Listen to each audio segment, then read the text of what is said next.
Vicky Shields poses a question early in her article, Advertising Visual Images, Gendered Ways of Seeing and Looking, that interested me.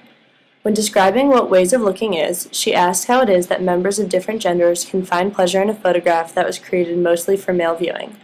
Images of women in advertising often flirt with the line between art and inappropriate display of nudity.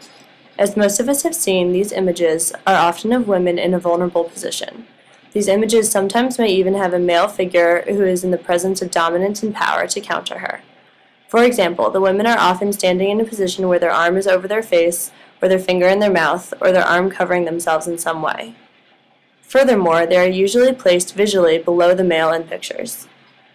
These create sexual imagery of women as positions of vulnerability and passiveness. Furthermore, the item that they are selling is almost never the focal point of the picture. When examining these photographs in class, I was in complete agreement as to how offensive to women these advertisements could be. However, as I thought about it, it also dawned on me that there are many times that I flip through a magazine and do not think twice or get offended by these advertisements. These pictures are not expressing ideas that are gender neutral, so why then do many people accept them as normal and even like them? Shields states two possible causes that contribute to this phenomenon.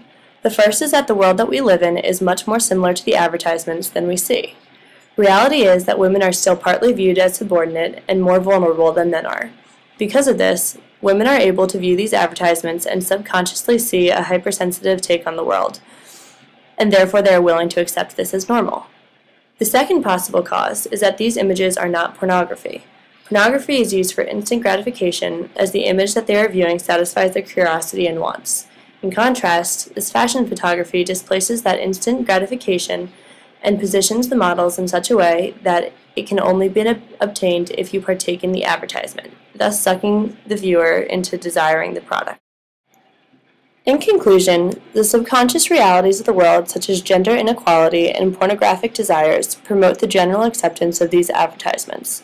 Most people will therefore blindly accept them, and they will continue to be part of our daily life.